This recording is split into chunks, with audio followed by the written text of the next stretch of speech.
اللہ کو زندگی کا ساتھی بنائیں. یقین جانیے فرمایا جس وقت بسم اللہ الرحمن الرحیم بندہ پڑھتا ہے اللہ پاک کی رحمت کا ایک ایسا دروازہ کھلتا ہے جو کبھی کھلا نہیں تھا. میں نے ایک بندے کو ایک عمل بتایا تھا، 10 رکعت کا بھی ہے اور 12 کا بھی ہے. یہ بتا رہا ہوں ہے ذرا لمبا عمل، مشکل عمل ہے، لیکن بتا دیتا ہوں.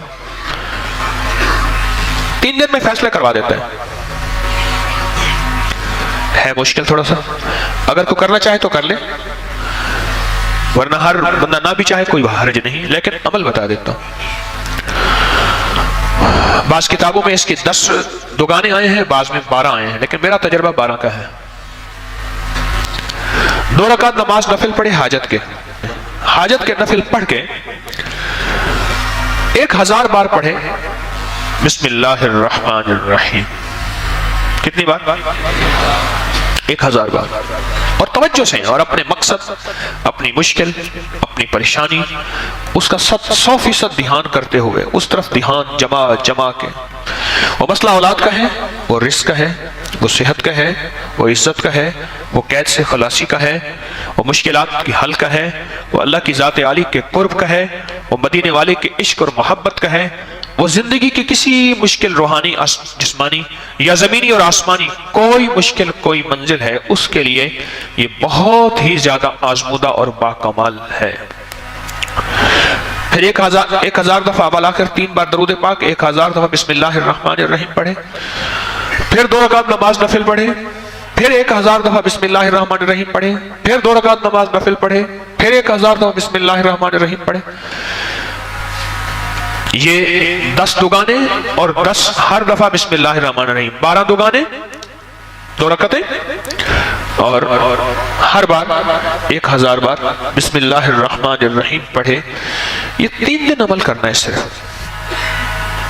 اس کو تو میں نے، اللہ کی تقدیر غالب نہ ہو، میں نے تو اس کو 3 دن میں فیصلے ہوتے دیکھے. عجب تاثیر اس کے اندر دیکھی اور عجب کمال اس کے اندر دیکھا.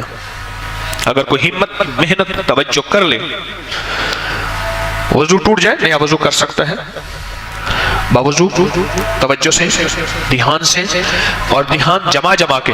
جس کو میں اکثر ایک اللہ والے کی بات عرض کیا کرتا ہوں، اللہ کا ذکر اللہ کے دھیان سے، اللہ کا ذکر اللہ کے دھیان سے. میں اکثر عرض کیا کرتا ہوں آپ کی خدمت میں، اس کو دھیان جما کے کرنا ہے. ختم کرنے کا فکر نہیں کرنا، فیصلہ کروانے کا فکر کرنا ہے. بڑا فرق ہے. فیصلہ کروانے کا فکر کرنا ہے. ایک ہے کہ بس ادھر 12 دگانے ختم ہو جائیں اور ادھر جو ہے 12000 دفعہ پڑھ لو. ایک یہ ہے نہیں، مولا تو 3 دن کا محتاج ہے، مولا تو 12000 کا محتاج ہے، مولا تو میری 1 دفعہ بسم اللہ کا کوئی محتاج نہیں. تیرا نام ہے، تو میرے بغیر پڑھے فیصلہ کرتے ہیں. اور مولا تو میرے 12000 بسم اللہ پڑھنے کا محتاج ہے کیا؟ مولا تو 1 دفعہ بسم اللہ کیا میں عرض کروں تو کر دے.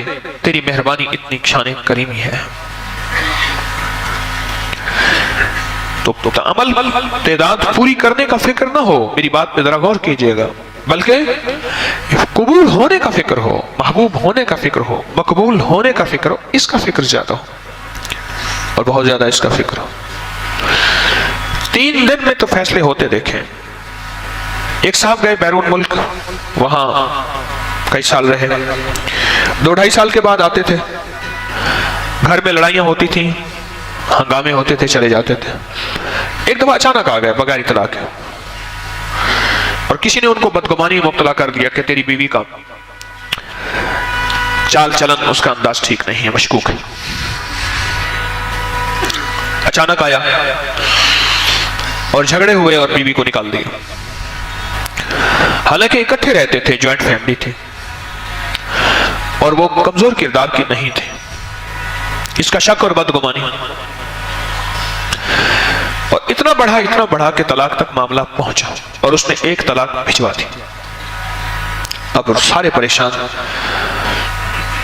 تو میں نے ان سے عرض کیا، میں نے کہا بھائی ایک عمل ہے میرے پاس، ہے ذرا مشقت والا، کہ میں عام طور پہ مشقت والے عمل نہیں بتاتا. آپ میرے جتنے عمل اٹھا کے دیکھ لیں اس میں مشقت والے عمل نہیں ہیں. میری کوشش ہوتی ہے آسان آسان چھوٹے چھوٹے عمل بتاؤں جس میں اللہ کی مخلوق کو کرنے میں سہولت ہو. میں کہ یہ عمل ہے مشقت والا. وہ اس عمل میں ایک بات خاص طور پہ ہے کہ اس عمل کو پورا کرنے کا فکر کیا تو شاید اللہ کریم ہے فائدہ کر دے، لیکن ایک ہے کہ عمل کو پورا کرنے کا فکر، اور ایک ہے کہ قبول ہونے کا فکر. جب قبول ہونے کا فکر ہوتا ہے اس وقت گڑ گڑانا بھی اور ہوتا ہے، بھکاری بننا بھی اور ہوتا ہے، مانگنا بھی اور ہوتا ہے، اس کا انداز بھی اور ہوتا ہے. کیا خیال ہے؟ اس کا درد بھی اور ہوتا ہے، اس کا غم بھی اور ہوتا ہے، اس کی چبھن بھی اور ہوتی ہے، اس کی کڑھن بھی اور ہوتی ہے. یہ اور چیز ہوتی ہے جب قبول ہونے کا فکر ہو. اور جب قبول ہونے کا فکر نہ ہو، بس عمل پورا کرنے کا فکر ہو، تو پھر نہیں. ایک طلاق بھیج دی اور باقی طلاقوں کے لیے انہوں نے پہلے سے عمل کرنا شروع کر دیا. رجوع ہوا، بسے ان کے بچوں کے آج بچے ہیں، ان کے بچوں کے بچے ہیں.